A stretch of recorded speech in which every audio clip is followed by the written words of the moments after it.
उस पल की कल्पना कीजिए, वो पल जो हम में से हर एक के जीवन में आएगा, दुनिया के हर प्राणी के जीवन में आएगा। चारों ओर का शोर शराबा धीरे धीरे थम रहा है, सीने के अंदर कुछ खाली सा महसूस हो रहा है, सांस लेने में तकलीफ हो रही है, बहुत ज्यादा तकलीफ। पलकें भारी होती जा रही हैं। आप अपने प्यारों से आखिरी बार कुछ कहना चाहते हैं, लेकिन जबान है कि अब हिलती ही नहीं। शरीर धीरे धीरे पैरों की तरफ से सुन्न होता जा रहा है। यही है सकरातुल मौत, यानी मौत की सख्ती। ठीक उसी वक्त आपकी आंखों के सामने का मंजर बदलने लगता है। आपकी आंखों के सामने से दुनिया का पर्दा हट जाएगा। अब आप डॉक्टर को नहीं देख रहे हैं, घर वालों के रोने की आवाजें आपके कानों में धुंधली हो गई हैं। आप अब जो देख रहे हैं उसे देखने की ताकत किसी भी जीवित इंसान में नहीं है। आप देख रहे हैं कि आसमान से एक एक करके फरिश्ते नीचे उतर रहे हैं। अगर आप ईमान वाले और नेक हैं तो उनके चेहरे सूरज की तरह चमकदार होंगे, उनके हाथों में जन्नत का रेशमी कपड़ा और खुशबू होगी।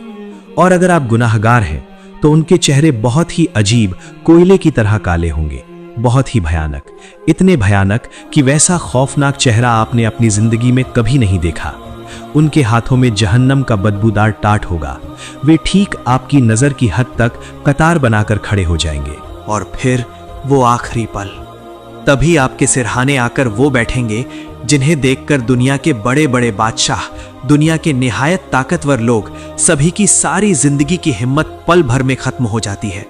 और वही है मलकुल मौत, हजरत अजराइल अलैहिस्सलाम। वो आकर कोई आवाज नहीं करेंगे, लेकिन उनकी मौजूदगी पूरे कमरे में एक भारी खामोशी ले आएगी। वो आपकी रूह के बिल्कुल आमने सामने होंगे। इसके बाद वो आपको पुकारेंगे। अगर आप नेक हैं तो वो कहेंगे, ए इत्मीनान वाली रूह, निकल आ अपने रब की बख्शिश की तरफ, उसकी रजा की तरफ। और वो पुकार सुनकर जैसे प्यासा इंसान पानी की तरफ लपकता है, आपकी रूह वैसे ही जिस्म से बाहर आने के लिए मचल उठेगी।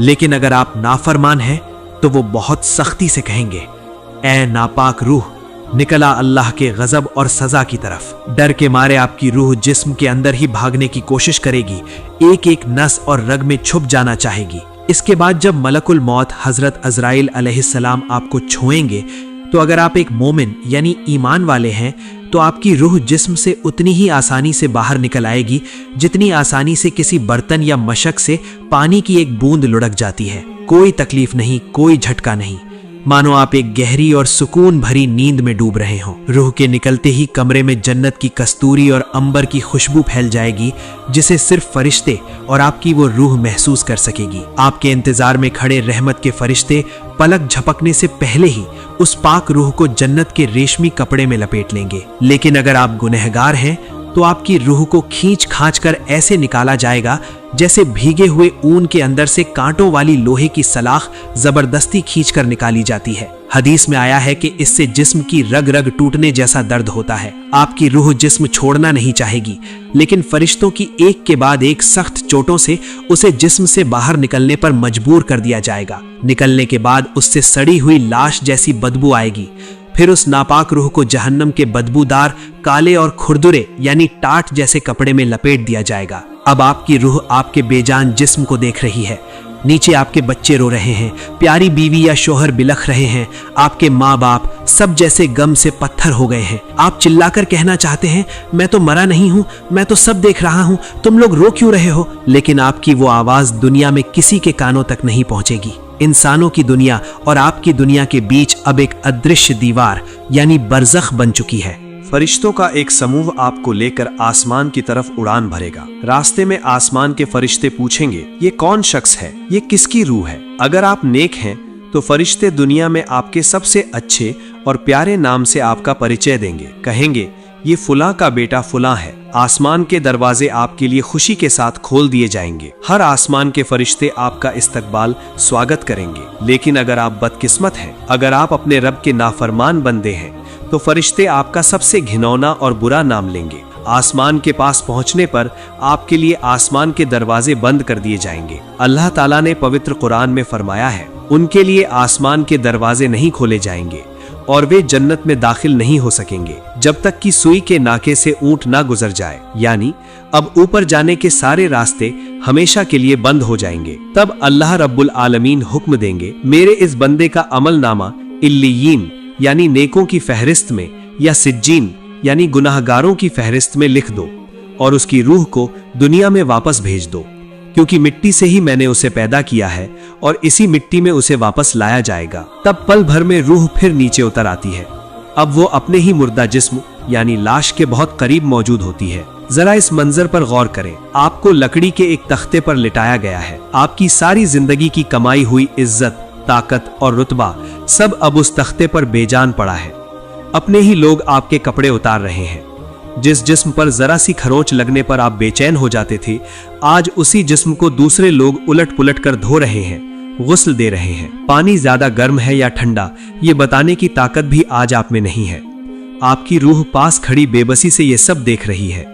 हदीस के मुताबिक रूह तब गुस्ल देने वालों से मिन्नत करती है, मेरे जिस्म को बहुत एहतियात यानी सावधानी से पकड़ो, मुझे जोर से मत रगड़ना, मुझे बहुत तकलीफ हुई है। लेकिन अफसोस, वो चीख पुकार कोई नहीं सुन पाता। फिर गुस्ल के बाद अब आपको 3 सफेद कपड़ों में लपेट दिया गया है। दुनिया के सारे रंगीन और कीमती कपड़े अलमारी में ही धरे रह गए। आपके साथ जा रहा है तो बस ये बिना जेब वाला सफेद कफन। रिश्तेदार, दोस्त यार सबने मिलकर आपको कंधों पर उठा लिया। शुरू हुआ आपके असली घर की तरफ का सफर। जब लोग जनाजा यानी चारपाई कंधे पर लेकर तेजी से चलने लगते हैं तो रूह चिल्लाने लगती है। जो नेक है वो खुशी के मारे कहने लगता है, मुझे जल्दी ले चलो, मुझे जल्दी ले चलो, मेरे रब का वादा सच्चा है, मुझे मेरी मंजिल तक पहुंचाने में देर मत करो। उसके लिए तब कब्र डरने की जगह नहीं, बल्कि हमेशा रहने वाले सुकून की आरामगाह है।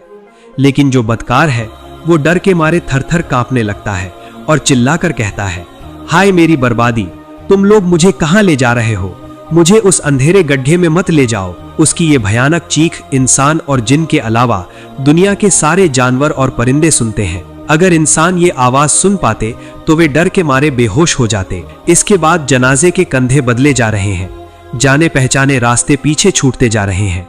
सामने ही दिखाई दे रहा है बांसों का झुरमुट या कोई सुनसान जगह जहां मिट्टी खोद कर रखी गई है। आखिरकार वो पल आ ही गया जब आपको मिट्टी की उस छोटी सी कोठरी में उतारा जा रहा है। जिन्हें आप सबसे ज्यादा चाहते थे, जिनके बिना दुनिया में आपका एक पल भी नहीं गुजरता था, वही आज अपने हाथों से आपको इस अंधेरे गड्ढे में लिटा रहे हैं। वे जुबान से कह रहे हैं, बिस्मिल्लाही व अला मिल्लति रसूलिल्लाह, अल्लाह के नाम से और उसके रसूल के तरीके पर तुम्हें सौंप दिया। आपको दाएं करवट किबला रुख लिटाया गया, कफन की गिरहें खोल दी गईं। इसके बाद सिर के ऊपर बांस या लकड़ी के तख्ते रखने का काम शुरू हुआ। धीरे धीरे दुनिया की आखिरी रोशनी भी बुझती जा रही है। तख्ते लगाने के बाद मिट्टी देने का सिलसिला शुरू हुआ। मिन्हा खलकनाकुम, इसी मिट्टी से हमने तुम्हें पैदा किया। व फीहा नुईदुकुम, इसी मिट्टी में हमने तुम्हें लौटा दिया। अब आप भारी मिट्टी गिरने की आवाज सुन रहे हैं। सीने पर मिट्टी का बोझ बढ़ रहा है। लेकिन फिर एक वक्त आया जब सारी आवाजें थम गईं।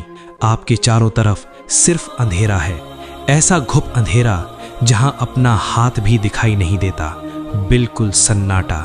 इस वक्त का हाल बयान करते हुए रसूल अल्लाह सल्लल्लाहु अलैहि वसल्लम ने फरमाया है कि मुर्दा यानी मैयत उस वक्त अपने घर वालों के वापस जाते हुए कदमों की, जूतों की आहट सुनता है। आप सुन रहे हैं, आपके वालिद, भाई, दोस्त आपको अकेला छोड़कर जा रहे हैं। जिस दुनिया के लिए आपने सारी जिंदगी इतना कुछ किया, वही दुनिया आज आपको मिट्टी के नीचे रखकर ऊपर से चलती हुई जा रही है। ठीक उसी वक्त एक अटल यानी कभी न टलने वाली घटना घटेगी। कब्र आपको दोनों तरफ से दबाएगी, भींचेगी। हदीस में आया है कि ऐसा कोई इंसान नहीं जो कब्र के इस दबाव या गले मिलने से बच सके, यहाँ तक कि मासूम बच्चे भी नहीं। लेकिन इंसान के आमाल के हिसाब से कब्र के इस दबाव में फ़र्क होता है। अगर आप मोमिन यानी ईमान वाले हैं तो माँ अपने बच्चे के लिए जितनी बेचैन रहती है, कब्र आपको उतने ही प्यार और ममता से गले लगाएगी। बहुत दिनों बाद परदेश से लौटे बच्चे को माँ जिस तरह सीने से लगाकर सुकून पाती है, कब्र आपको वैसे ही हल्के से दबाएगी। लेकिन अगर आप अल्लाह के नाफरमान गुनाहगार हैं तो मिट्टी दोनों तरफ से आपको इस तरह जोर से भींच लेगी कि एक तरफ की पसलियां दूसरी तरफ की पसलियों में घुस जाएंगी। आप तब बहुत जोर से चीखेंगे और फरियाद करेंगे, लेकिन मिट्टी की वो मोटी दीवार चीरकर वो चीख बाहर नहीं जाएगी। अब आप पूरी तरह अकेले हैं। बिल्कुल बेयारो मददगार। एकदम अंधेरे में उस वीरान कब्र में आपकी खामोशी को तोड़ने के लिए 2 फरिश्ते हाजिर होंगे, मुनकर और नकीर। उनका चेहरा इतना खौफनाक है कि हदीस शरीफ में कहा गया है, उन्हें देखकर आम इंसान तो क्या, पहाड़ भी कांप उठे। उनके हाथों में लोहे के विशाल हथौड़े गुर्ज होंगे। वे आपको लेटी हुई हालत से झिड़क कर, डांट कर उठा बिठाएंगे। उनकी आवाज़ में कोई नरमी नहीं, कोई भूमिका नहीं। यहीं से शुरू होगी आपकी हमेशा की जिंदगी के पास या फेल होने का इम्तिहान। पहला प्रश्न, मन रब्बुका, तुम्हारा रब कौन है? दूसरा प्रश्न, मन दीनुका, तुम्हारा दीन या जीवन व्यवस्था क्या थी? तीसरा प्रश्न, मन हाज़र रसूल, रसूल सल्लल्लाहु अलैहि वसल्लम की ओर संकेत करके कहा जाएगा, ये व्यक्ति कौन है? सुनने में बहुत सरल प्रतीत होता है ना? लेकिन कब्र की ये परीक्षा स्मरण शक्ति या मेधा की परीक्षा नहीं है, ये तो ईमान की परीक्षा है। जिसने दुनिया में रब की गुलामी की, जिसके हृदय में अल्लाह का भय था, अल्लाह ताला उस क्षण उसके अंतःकरण को, दिल को स्थिर कर देंगे। उसकी ज़ेहवा बिना किसी जड़ता के परम शांति से बोल उठेगी, रब्बी अल्लाह, मेरे रब अल्लाह हैं, दीनी अल इस्लाम, मेरा दीन इस्लाम है। और रसूल का चेहरा मुबारक देखते ही वो पहचान लेंगे, प्रेम से सराबोर होकर कहेंगे, ये तो अल्लाह के रसूल हज़रत मोहम्मद सल्लल्लाहु अलैहि वसल्लम है। फरिश्ते तब चकित होकर पूछेंगे, तुम्हें कैसे पता चला? वो कहेंगे, मैंने अल्लाह की किताब पढ़ी, उस पर ईमान लाया और उसे सत्य स्वीकार किया। लेकिन दूसरी ओर वो इंसान जिसने दुनिया में अल्लाह को भुला दिया था, सिर्फ नाम का मुसलमान था, दिल में ईमान ना था, उसकी हालत बेहद दर्दनाक होगी। जब उससे पूछा जाएगा तुम्हारा रब कौन है, तो वो हड़बड़ाने लगेगा, डर के मारे उसकी जबान लड़खड़ा जाएगी। वो कहेगा, हाँ ला अदरी, हाय मैं तो जानता ही नहीं, लोगों को जो कहते सुनता था वही मैं भी कहता रहता था। वो जवाब देना चाहेगा, दुनिया की रटी हुई बातें याद करना चाहेगा, लेकिन उसके मुंह से एक लफ्ज भी ना निकलेगा, क्योंकि यहाँ जबान नहीं बोलती, यहाँ आपके पूरे जीवन के आमाल बोलते हैं। इस तरह वो तीनों सवालों का जवाब देने में नाकाम रहेगा, यहाँ तक कि जब उसके सामने रसूलुल्लाह सल्लल्लाहु अलैहि वसल्लम की सूरत दिखाई जाएगी तो वो उन्हें पहचान भी ना सकेगा। जैसे ही परीक्षा पूरी होती है, आसमान से अल्लाह ताला का फैसला उतर आता है। जो सही जवाब देता है उसके बारे में अल्लाह रब्बुल आलमीन फरमाते हैं, मेरे बंदे ने सच कहा, इसके लिए जन्नत का बिछौना बिछा दो, उसे जन्नत का लिबास पहना दो और उसकी कब्र की तरफ जन्नत का एक दरवाजा खोल दो। सुभान अल्लाह, एक पल में वो अंधेरा कब्र जन्नत के एक टुकड़े में बदल जाती है। जन्नत की ठंडी हवा और महक आती है, कब्र की तंग दीवारें दूर होती जाती हैं, यहाँ तक कि नजर जहां तक जाए कब्र उतनी ही वसी हो जाती है। तब वो मोमिन बंदा खुशी से फरिश्तों से कहेगा, मुझे जाने दो, मैं अपने घर वालों को ये खुशखबरी सुनाऊं। लेकिन फरिश्ते कहेंगे, नहीं, अब तुम सो जाओ। जिस तरह नई दुल्हन और दूल्हा बस्र की रात गहरी राहत से सोते हैं, तुम भी कयामत तक उसी सुकून से सो। इसी वक्त कब्र में एक बेहद खूबसूरत शख्स दाखिल होगा, चेहरा चांद की तरह चमकता हुआ, जिस्म से खुशबू निकल रही है। मोमिन बंदा हैरान होकर पूछेगा, तुम कौन हो? तुम्हारा चेहरा इतना नूरानी क्यों है? वो मुस्कुराकर कहेगा, मैं तुम्हारे नेक आमाल हूँ, मैं तुम्हारी नमाज हूँ, तुम्हारा रोज़ा, तुम्हारा सदका और तुम्हारी कुरान की तिलावत। दुनिया में भी मैं तुम्हारे साथ था और आज इस भयावह मंजर में भी तुम्हें अकेला नहीं छोड़ूंगा। सुभान अल्लाह। लेकिन दूसरी तरफ जो जवाब देने में नाकाम रहा, उसके बारे में आसमान से गरजती हुई आवाज आएगी, इसने झूठ कहा है, इसने दुनिया में हक को कबूल नहीं किया, ये अपने रब का नाफरमान था, इसे आग का बिछौना बिछा दो और इसकी कब्र की तरफ जहन्नम का एक दरवाजा खोल दो। बस फिर क्या, जहन्नम की जलती हुई गर्म हवा और जहरीला धुआं उसकी कब्र में घुसना शुरू कर देगा। कब्र इतनी तंग हो जाएगी कि उसकी पसलियां एक दूसरे में धंस जाएंगी।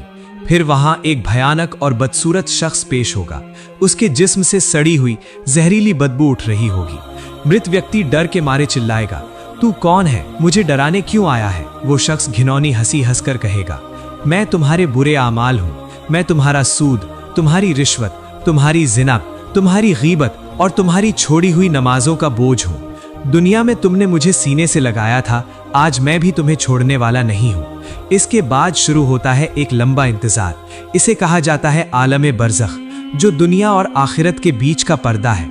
कयामत के सूर फूके जाने तक सभी रूहें उसी दुनिया में रहती हैं, लेकिन ये इंतजार सबके लिए एक जैसा नहीं। हदीस शरीफ में आता है कि मोमिन की रूह बदन से निकलकर हरे परिंदे का रूप ले लेती है या फिर परिंदों के पेट के अंदर रहती है। वो जन्नत के पेड़ों में आज़ादी से घूमती है, जन्नत के फलों को खाती है और अर्श के नीचे लटकते हुए दियों में आराम करती है। जरा सोचिए, कुछ ही वक्त पहले यही इंसान दुनिया के अस्पताल के बिस्तर पर तड़प रहा था और अब वो जन्नत के बागों में आज़ादी से उड़ रहा है। वहाँ उसकी मुलाकात उन रूहों से होती है जो उससे पहले दुनिया से जा चुकी थी। जैसे परदेश से लौटा अपना प्यारा शख्स घर पहुँचते ही सब उसे घेर लेते हैं, वैसे ही बरज़ख में पहले से मौजूद रूहें नए आने वाले मोमिन को घेर लेती हैं। वे पूछती हैं, दुनिया में फला कैसे हैं? फला ने शादी की या नहीं? फला अभी भी नमाज पढ़ता है या नहीं? दूसरी ओर गुनहगारों की रूह को फेंक दिया जाता है सिज्जीन में, जो जमीन के सबसे निचले दर्जे में है। वहां वे कैद की तरह रहती हैं, ना कोई राहत ना कोई खुशखबरी, सिर्फ रुसवाई और रंजो अजाब। लेकिन इन पहली 24 घंटों के बाद एक अजीब सा रूहानी कनेक्शन कायम रहता है। आपका आमाल नामा बंद हो चुका होता है, लेकिन एक खिड़की जिंदा रहती है। आप अपनी कब्र में लेटे हुए अचानक महसूस करते हैं, या तो आपकी सजा कम हो रही है या जन्नत की नेमतें बढ़ रही हैं।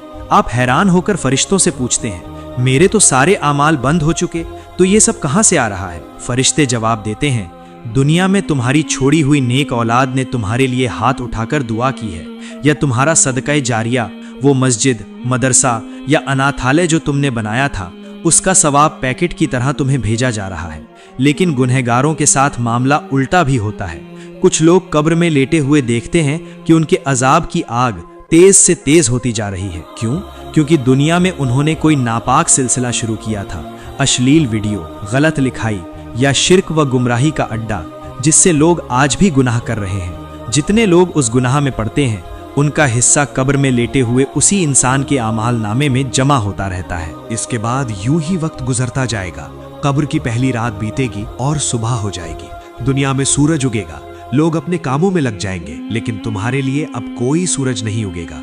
तुम्हारी प्रतीक्षा अब केवल कयामत की होगी। यूं ही गुजरेंगे कब्र के 24 घंटे, फिर दिन, महीने, साल, सदियां। दुनिया में तुम्हारी कब्र का नाम पट भी शायद मिट जाएगा। तुम्हारे बच्चे बूढ़े होंगे, फिर एक दिन वे भी चले जाएंगे। तुम्हारे घर में कोई और रहने लगेगा। जिस दफ्तर, कारोबार या शोहरत के लिए तुमने अपने आप को घुला दिया था, वहां तुम्हारा नाम एक बार भी नहीं लिया जाएगा और तुम मिट्टी के नीचे बिल्कुल अकेले, सिर्फ अपने आमाल के साथ महाविचार यानी कयामत के इंतजार में पड़े रहोगे। मेरे अजीज दर्शक, जरा गहरी सांस लीजिए, अपनी हथेलियों की तरफ देखिए। आप अभी जिंदा हैं, आपका दिल अभी भी धड़क रहा है। मलकुल मौत ने अभी आपके दरवाजे पर दस्तक नहीं दी। कब्र में लेटे हुए करोड़ों इंसान, बादशाह, फकीर, अमीर, गरीब, अगर आज सारी दुनिया के बदले भी अल्लाह से सिर्फ 1 मिनट की मोहलत मांगे, तब भी उन्हें वो नहीं मिलेगी। उन्हें सुबहान अल्लाह कहने का एक मौका भी फिर नहीं मिलेगा। लेकिन अल्लाह ने आपको ये मौका अभी भी दिया है। ये वीडियो देखना शायद अल्लाह की तरफ से आपके लिए एक खास पैगाम है। वो चाहते हैं कि आप लौट आएं। तो आइए आज अभी से वादा करें, अंधेरी कब्र की साथ ही हम नमाज को बनाएंगे, कुरान को अपना दोस्त बनाएंगे, लोगों का हक मारने से बचेंगे, आंखों के आंसू बहाकर अपने रब से कहेंगे, ए अल्लाह, मैंने गलती की, तू मुझे माफ कर दे। आमीन या रब्बल आलमीन।